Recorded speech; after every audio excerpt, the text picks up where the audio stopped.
paz do Senhor, professores. Eu sou o professor Pedro Júnior e estamos com mais um estudo para professores de jovens. Hoje estudaremos a 12ª lição, que tem por título Fé para crer na ressurreição de Cristo. O texto principal nos diz: Mas Deus remirá a minha alma do poder da sepultura, pois me receberá. Salmos 49, verso 15. O resumo da lição nos diz: a ressurreição de Jesus é a garantia de que todos os que morreram em Cristo um dia também ressuscitarão. Ao lado tem a leitura semanal, é importante que você faça ela com seus alunos. São 3 os nossos objetivos, querido professor. Primeiro, destacar as teorias a respeito da ressurreição, saber quais são as evidências da ressurreição de Jesus e compreender a natureza da ressurreição de Jesus. O texto bíblico, que é a base para essa lição, está escrito no Evangelho segundo Lucas, capítulo 24, versículos do 1 ao 7. É importante que você faça essa leitura junto aos seus alunos, de maneira alternada, dinâmica, para que todos possam compreender. Pois bem, a título de introdução, nós precisamos entender que Deus criou o homem à sua imagem e semelhança. E antes da queda não havia a morte. A morte foi consequência da queda. A morte entrou no mundo por causa do pecado adâmico, mas Jesus morreu na cruz por nossos pecados e a sua morte e ressurreição nos garante que a penalidade do pecado, ou seja, a morte, já foi vencida por Jesus e será vencida de maneira efetiva no porvir. Então hoje nós falaremos sobre um dos maiores sinais apresentados por Jesus e algo que ele mesmo viveu, que foi a sua ressurreição. Nós precisamos compreender o que é isso e estarmos aptos para responder a qualquer interrogação sobre esse assunto, pondo em xeque a nossa fé. São 3 os nossos tópicos, vamos então para o ponto 1 da lição. O ponto 1 tem por título Teorias a respeito da ressurreição. Então o comentarista trata de alguns aqui. Ele cita o autor Lessing, que é um filósofo alemão, e foi um dos que colocaram a ressurreição em dúvida na sua época. Ele entendia que as verdades da religião estavam, ou deveriam estar, entre as verdades da razão. Então, mais uma vez, como em outras lições, a razão é um grande vilão, é um grande agente desmotivador, confrontador em relação aos milagres, às obras e afirmações da palavra de Deus. A Bíblia afirma que Jesus ressuscitou. E mais uma vez a razão aqui, na fala de Lessing, demonstra, ou ele tenta mostrar, que nós não podemos acreditar na ressurreição porque ela não cabe dentro das verdades da razão. Então, uma pessoa ressuscitar, não, morreu, acabou. Não tem como ressuscitar, não. Depois que morre, já foi. Já era, não tem mais jeito. Não. Existe a ressurreição. Então, ele coloca em xeque, em dúvida, a ressurreição de Jesus, dizendo que não pode acontecer por ser algo sobrenatural. Logo, foge dos princípios racionalistas, logo não pode acontecer. Na ótica deste filósofo, a ressurreição não passa de um fato que não aconteceu, de um grande equívoco. Nós temos ainda a teoria da ressurreição como um mito, algo que não necessariamente aconteceu. Uma história contada, uma narrativa ilustrativa feita por religiosos para arrebatar multidões, para arrastar povos, pessoas em nome desse Jesus que supostamente ressuscitou, mas não passa de um mito. Então, a ideia da ressurreição como mito, sem a resposta do milagre, por exemplo, é articulada por um outro filósofo, muito influenciado pela corrente iluminista, que busca compreender a fé cristã a partir de pressupostos de que milagres são impossíveis. O sobrenome dele é Strauss, ou Strauss. Para ele, a crença na ressurreição de Jesus não deve ser explicada como uma resposta à vida que foi restaurada literalmente, mas sim como algo que ocorre na fé das pessoas. É algo concebido na mente, uma projeção da memória, é um mito, é uma fantasia. Aconteceu apenas no imaginário dos discípulos e no nosso imaginário, né? Nós que acreditamos. Então, para este filósofo aqui, é um mito, é apenas uma narrativa, uma história, uma crença imaginária a ressurreição de Jesus. Rudolf Bultmann, um teólogo alemão, entendia que na era científica seria simplesmente impossível acreditar em milagres e na ressurreição corpórea de Cristo. Então, para ele, é impossível recorrer ao auxílio da medicina ou das descobertas científicas modernas e, ao mesmo tempo, acreditar no mundo dos espíritos. Então, a ressurreição, segundo esse pensamento, deveria ser entendida outra vez como um mito. Dentro desse arcabouço de teorias sobre a ressurreição, e aqui, mais especificamente, teorias que tentam negativar ou tornar mentirosa a narrativa da ressurreição, eu trago ainda a teoria do roubo, que é outra teoria forte que você pode ouvir. A teoria do roubo é uma das mais antigas tentativas de descartar a ressurreição de Cristo. Consiste em afirmar que o corpo de Jesus fora roubado. A própria Bíblia aborda esta teoria. Os líderes judeus subornaram os guardas romanos para dizer que o corpo de Jesus fora levado pelos discípulos enquanto os soldados dormiam. Está escrito em Mateus capítulo 28, versículo 11 ao 15. Agora, é facilmente refutada, por quê? Como os soldados podem afirmar algo que os discípulos levaram o corpo, por exemplo, quando eles não estavam acordados e sim dormindo? Quem está dormindo não percebe as coisas. Quem está dormindo não pode afirmar o que aconteceu enquanto perdurou o seu sono. Então essa é a primeira declaração contrária a esse argumento. E a segunda, bastante interessante, é que existia um castigo naquela época para os soldados que dormissem no cumprimento do dever. E esse castigo era a morte. Eles não podiam dormir, tosquenejar. Então, dormiriam todos aqueles soldados que estavam vigiando o corpo de Jesus? E mesmo estando todos dormindo, eles não acordariam com o barulho da pedra rolando, porque era uma pedra que rolava e tapava a sepultura que Jesus estava. Então, eles não acordariam, então é muito esquisito, é muito estranho. Outra teoria que pode ser dita é a teoria do desmaio. Jesus não morreu, portanto não houve ressurreição. Ele apenas desmaiou. Foi tão intensa a dor, tão dolorido o processo de crucificação, que ele desmaia. Então, depois que foi levado para o túmulo, ele acorda. Então, essa teoria tenta dizer que Jesus não morreu de fato, e sim desmaiou. Mas é facilmente refutada também. O próprio texto diz que Jesus morreu antes de ser retirado da cruz, e também para certificar-se da morte dele, um dos algozes enfiou uma lança no seu lado, de onde escorreu sangue e água, um sinal claríssimo da morte.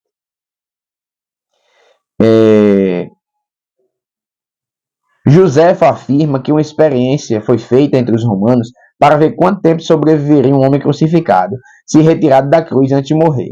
A maioria das cobaias morreu, mal chegou aos braços de quem os tirou da cruz.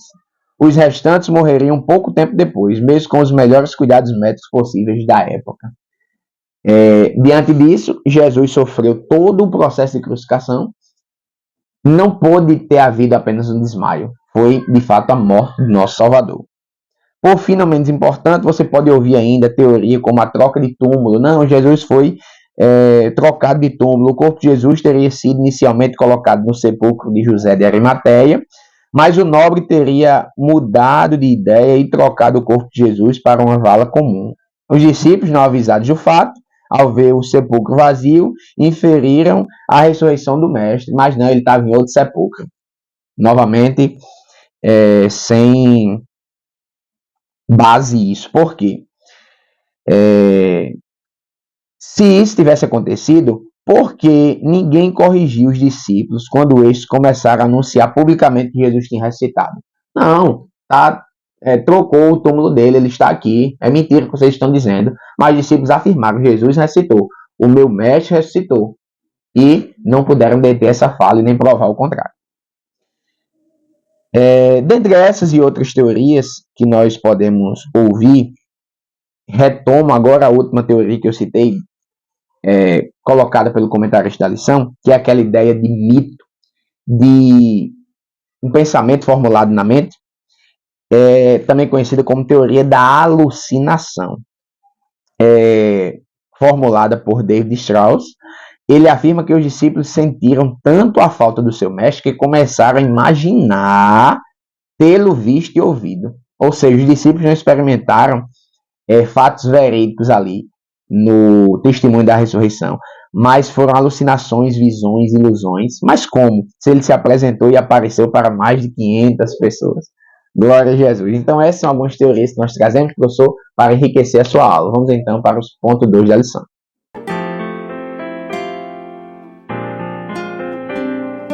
O ponto 2 da lição tem por título Evidências da ressurreição de Jesus. Eu vou, como no ponto 1, dizer o que o comentarista traz e depois trazer alguns acréscimos. Sobre a ressurreição de Jesus, no subtópico 1, ele diz: a ressurreição de Jesus é uma das verdades fundamentais do Evangelho, e a outra é a morte expiatória. 1 Coríntios 15, 1, 3 e 4. Então nós cremos que Cristo morreu por nossos pecados e que ele ressuscitou dos mortos ao terceiro dia. Sem a ressurreição de Jesus, seria apenas um ato heróico, ou ele teria sido apenas mais um mártir, como tantos outros que já viveram ou morreram.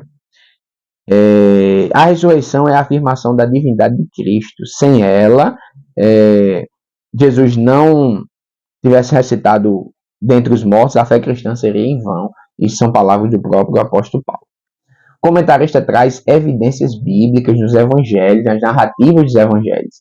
Mateus 28, do 1 ao 10, Marcos 16, do 1 ao 8, Lucas 24, do 1 ao 12, João 20, do 1 ao 10. Todas essas narrativas têm um ponto em comum: a ressurreição de Jesus. Homens e mulheres que ouviram, servos do Senhor Jesus que o viram já com o corpo transformado, glorioso, que comeram com ele, que sentiram a sua presença. Depois desses argumentos bíblicos, evidências bíblicas nos evangelhos, o comentarista traz as evidências circunstanciais. E ele diz assim: o cerne da mensagem pregada pelos cristãos do primeiro século era a ressurreição de Jesus Cristo. Você acredita que eles usariam uma mentira como pedra fundamental de sua pregação e credo? Será que eles estariam dispostos a morrer por causa de uma fraude? Isso é uma evidência histórica. Homens defendendo uma ideia sob pena de morte e ainda assim não renunciar, não pode ter sido uma mentira. Em termos históricos, isso é inviável.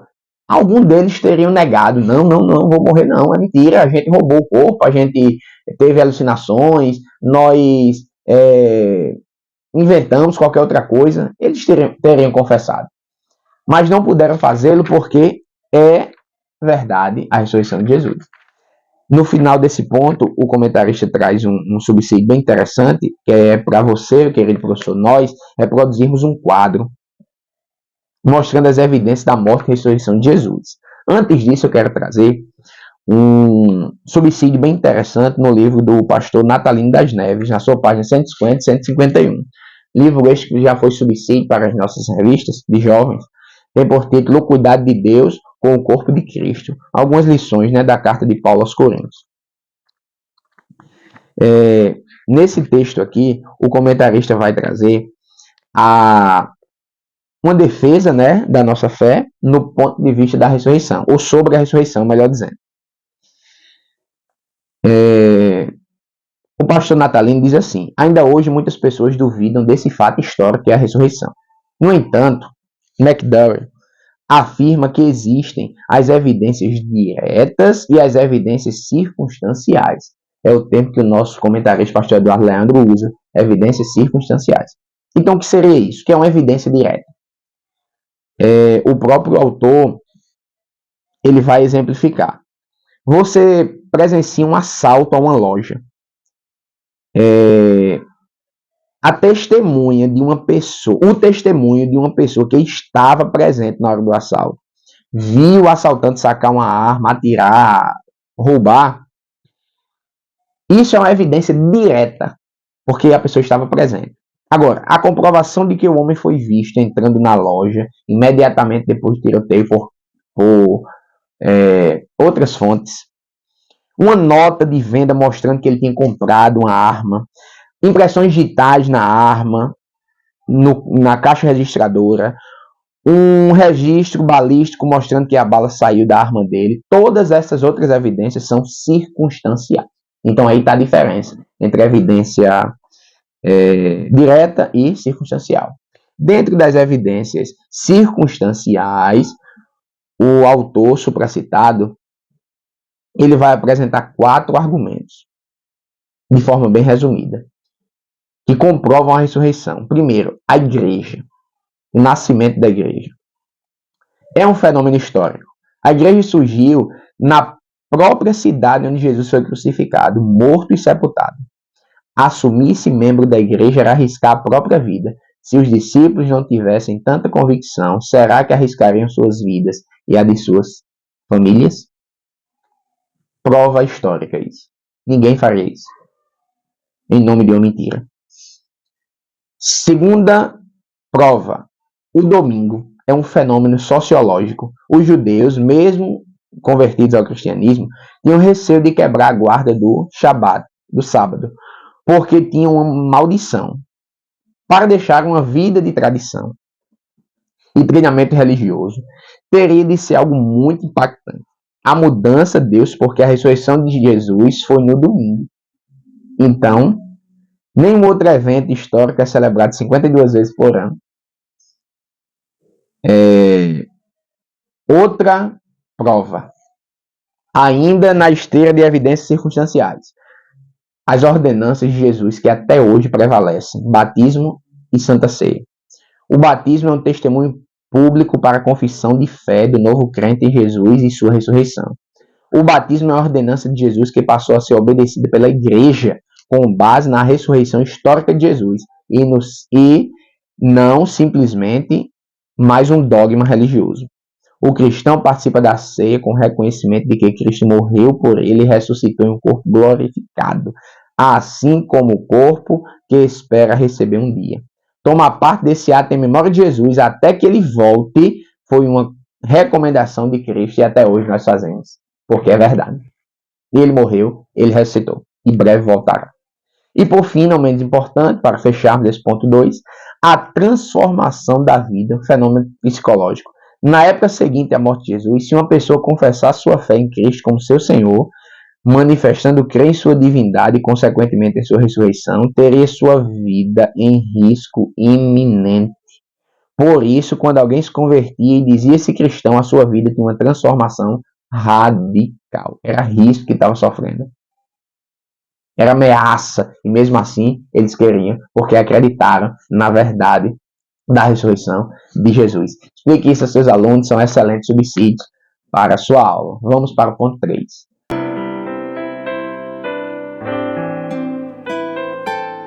Olá, querido professor, chegamos ao nosso terceiro ponto da lição, que tem por título a natureza da ressurreição de Jesus.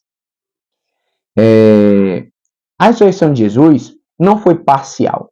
Não foi apenas um espírito dele que continuou vivo. Foi literal. Foi o próprio Jesus, depois de ressuscitar, que afirmou: vede as minhas mãos e os meus pés, que sou eu mesmo. Tocai-me e vede, pois o espírito não tem carne nem ossos, como vedes que eu tenho. Lucas 24, versículo 39. A ressurreição de Jesus foi um evento físico no qual seu corpo foi revivificado, como o nosso também será. O apóstolo Paulo diz: isso que é mortal se revestirá da imortalidade, isso que é corruptível da incorruptibilidade. Nós estaremos para sempre com o Senhor.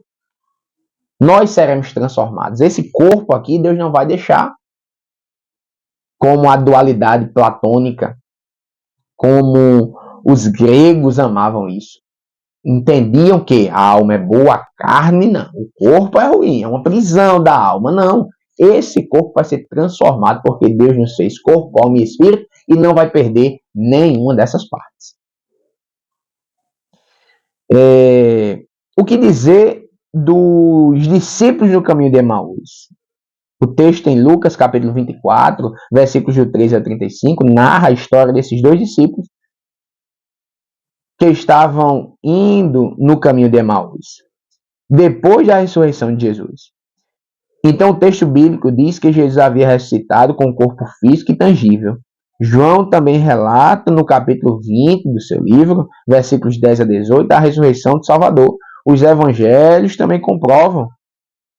Não se tratava, portanto, de uma visão ou sonho, mas de um encontro real. Aqueles homens viram Jesus, conversaram com ele. E por fim, essa ressurreição foi ímpar. Nenhuma outra ressurreição foi igual. Lázaro, por exemplo, ressuscitou. Jesus o ressuscitou. Mas depois ele morreu outra vez. Jesus não. A ressurreição de Jesus difere de todas as outras narradas nas Escrituras Sagradas. Ele é o Deus que se fez carne, o que morreu por nossas transgressões e ressuscitou para a nossa justificação. Ainda como subsídio, eu quero fazer uma leitura rápida aqui na nossa declaração de fé, página 62. Muito interessante esse subsídio também. Eu sempre lembro, professor, da declaração de fé, é o que nós professamos. Diz assim: cremos e ensinamos que o Senhor Jesus ressuscitou dentre os mortos ao terceiro dia, segundo as Escrituras. 1 Coríntios 15, 4. Apresentou-se vivo com muitas e infalíveis provas aos seus discípulos por espaço de 40 dias. A ressurreição de Jesus foi corporal, conforme profetizado no Antigo Testamento, anunciado de antemão pelo próprio Senhor Jesus, testemunhado pelos apóstolos. Deus ressuscitou a este Jesus, do que todos nós somos testemunhas. Atos, capítulo 2, versículo 32. A morte e a ressurreição de Jesus são os principais elementos que distinguem o cristianismo de todas as religiões da terra, pois Jesus, o seu fundador, vive para sempre. Tem até um hino, né, bastante conhecido, que diz: Buda morreu, Padre Cícero, Allan Kardec, Aristóteles, entre outros homens. Mas Jesus não. Jesus está vivo. Glória a Deus. Vamos para o nosso momento EBD.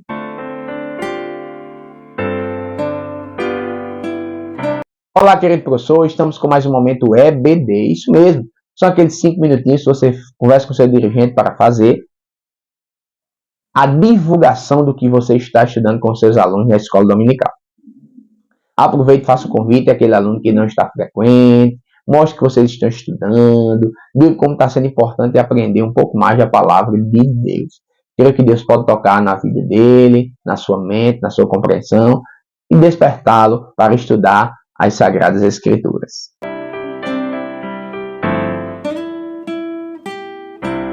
Olá, professor. Estamos com mais um momento de dicas pedagógicas para que você enriqueça cada vez mais as suas aulas. A dica pedagógica trazida na lição, muito importante, é para você reproduzir a imagem aí do sepulcro de Cristo. Isso mesmo. Você pode ampliar essa imagem, imprimir e mostrar aos alunos e fazer uma pequena análise ali, uma rápida análise das partes do sepulcro, de como era naquele período diferente dos dias atuais. Essa é a dica da lição, muito importante, não deixe de fazer. Nossa dica para a sua aula de hoje é um pequeno debate. Você vai conversar com seus alunos diante de todos os argumentos contra a ressurreição e os argumentos a favor da ressurreição. E você vai fazer um debate junto com seus alunos. Vai dividir a sua sala em 2 grupos, o a favor e o contra da ressurreição. E aí a ideia é os alunos tentarem discutir, argumentar sobre a ressurreição. Um grupo falando de maneira negativa, outro de maneira positiva. E, ao final, você vai julgar os melhores argumentos, as melhores posições. Lógico que a da ressurreição vai ganhar. Nós esperamos que eles desenvolvam bem o tema, né? Mas vai ser importante esse debate com os jovens. Querido professor, não deixe de compartilhar esse vídeo, deixar o seu like.